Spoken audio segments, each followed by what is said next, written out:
So, my dear brothers and sisters, it is another wonderful day again that we are here, and I'm looking forward even to always reaching out to you, my dear brothers and sisters, every now and then, especially when I read your comments and I feel of your spirits, and at times also I feel of how you are actually endowed with the knowledge of the gospel of Jesus Christ. I am so much thankful to have belonged to such a wonderful and a great, powerful community like you, brothers and sisters. Now, today, I am actually thrilled to share with you one of the greatest examples of self-reliance that we can ever learn from the Church of Jesus Christ of Latter-day Saints. And this is one of the greatest areas that in terms of agriculture, what the church has done, and what exactly the church is doing, because most people wonder, where is the church getting all these things to actually provide relief to the refugees and to those that have been affected in different areas, like during the time when there was an earthquake, the greatest earthquake in Tahiri. Was it Tahiri or Tahiri? Or is it Tahiri or Tahiri? You know, there was that greatest earthquake, if some of you may remember, some years back. And then there was also some greatest, humanitarian aids that were provided in Sudan and in so many other parts of the world. And I ended up realizing that the church does these things. It produces food for itself. And for those who may not actually be able to know what exactly the church does, man, without further ado, let me just invite you so that you can be able to see these things for yourself. Please welcome. Below, soaring over a sanctuary of wildlife so varied, any place else might be challenged to show this much natural diversity in a single glance. And it doesn't stop here. We operate in a natural system. Because we're in a natural system, Mother Nature kind of requires you to operate in a way that's sustainable. Keep your eyes open during this flyover. The land is about to change. And change again. And again. All of this you see, from the cranes and the cattle to the gators and the greenery, all of it resides within the boundaries of a working ranch and agricultural property that coexists with an expansive conservation operation that requires hands-on attention to detail and experts in the field to manage these precious resources in a delicate dance with nature and the ever-driving demands of a working ranch and agricultural concern. Have you figured out where we are? If you guessed Florida, you're right. Central Florida, to be more precise, owned and operated as an investment farm by the Church of Jesus Christ of Latter-day Saints. Deseret Cattle and Citrus is located south of Orlando and west of Cape Canaveral. And liftoff. More commonly known as the Space Coast. Here, in the shadow of the occasional rocket launch, farmers, cattlemen, and caretakers of what comes naturally have a diverse body of work cut out for themselves.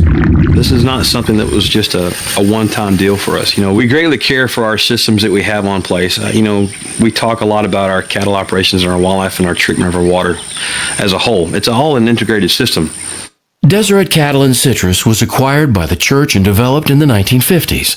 David O. McKay was the president of the church at the time, and he believed the church would be wise to develop an enterprise that would be both a good investment and an additional resource to feed people during times of need. The church set out to find the right location in North America, settling on this available land in East Central Florida some 65 years ago. We open every management team meeting with an opening prayer. One thing that's common in the prayer is a thank for the land, an opportunity we have to be stewards of it, and for the natural resources that we're blessed with. Part wildlife habitat, part water reserve, part citrus farm, and part cattle ranch. At nearly 300,000 acres, rotating herds is one practice implemented to preserve the future of the ranch. A simple drive along this quiet country road on Florida's Highway 192 is just the smallest part of what has become one of the largest working cattle ranches in the country.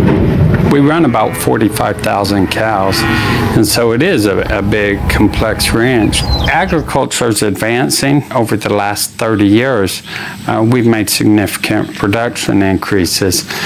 And so we've been able to work with a lot of universities on research experiments, on finding ways to be better in production and how we can be better.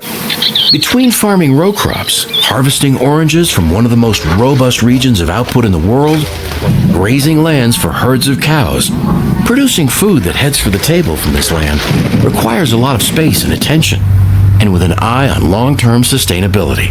On the ranch, that means taking care of the neighbors that call the ranch home too. More than 350 species of wildlife, including almost 250 species of birds. The ranch runs alongside the St. Johns River for 40 miles. That's just one of the reasons why the ranch created Jug Island, the wetland preserve where stormwater runoff is made cleaner through natural plant filters, while giving birds and animals, many that are endangered elsewhere, a place to nest and flourish, including one of Florida's largest rookeries, where the treasured wood stork is making a stunning comeback from its once endangered status. Because of the stable production that we have on this rookery here, we're able to help in growing that population and eventually getting them to where they can survive on their own. I'm a natural resource manager, but I'm a biologist by trade, and the system, the actual act of creating what we did here, there was one benefit in mind, but what the actual true benefits that we got out of it were just exponential.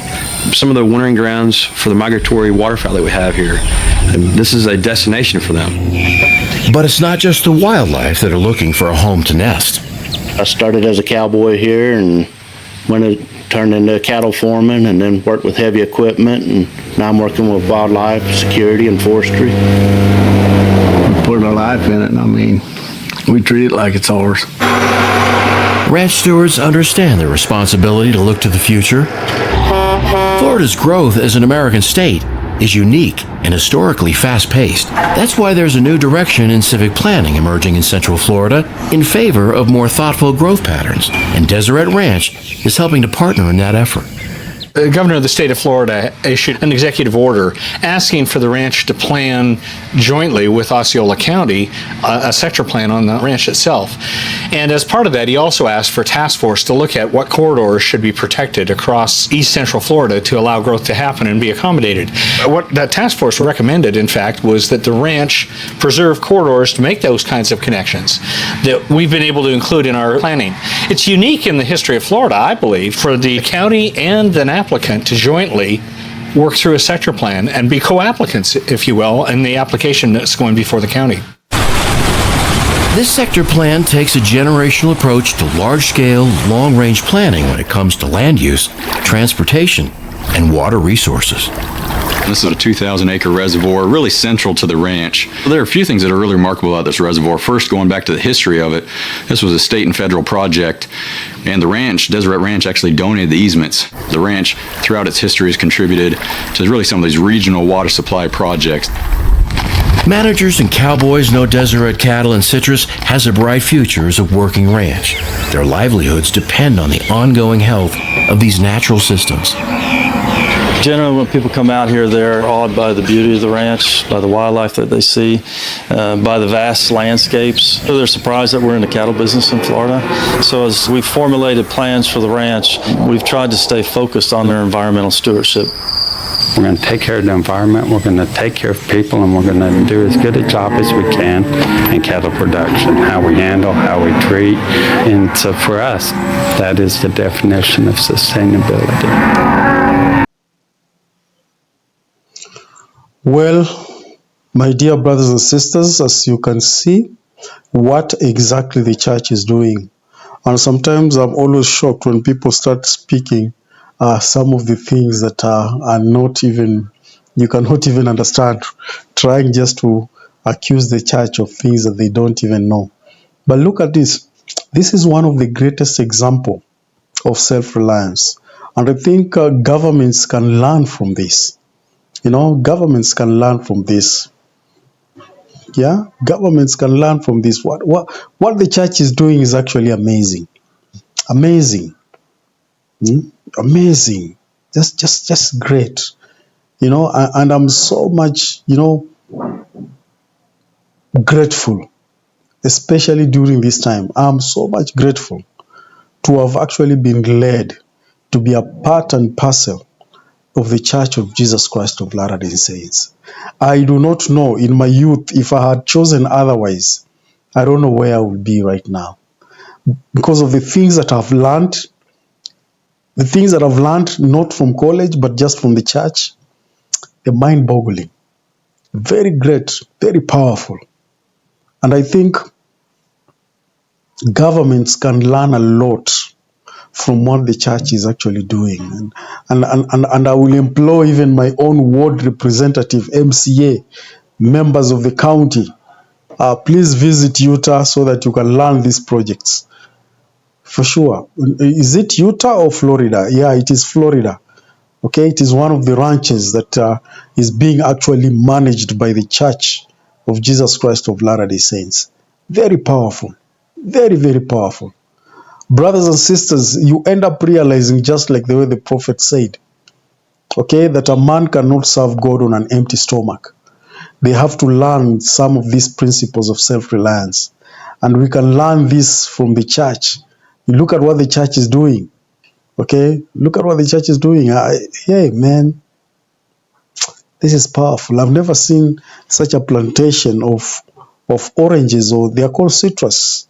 I don't know if they are oranges or lemons or... No, it's such a huge plantation. Look, somebody's just, using a ladder to harvest these things. Man, I wish I got some work there. Otherwise, thank you very much, my dear brothers and sisters, as we strive forth even to share these glad tidings. I'm looking forward again to see you again next time. Thank you very much. The church is true and remain faithful. See you next time.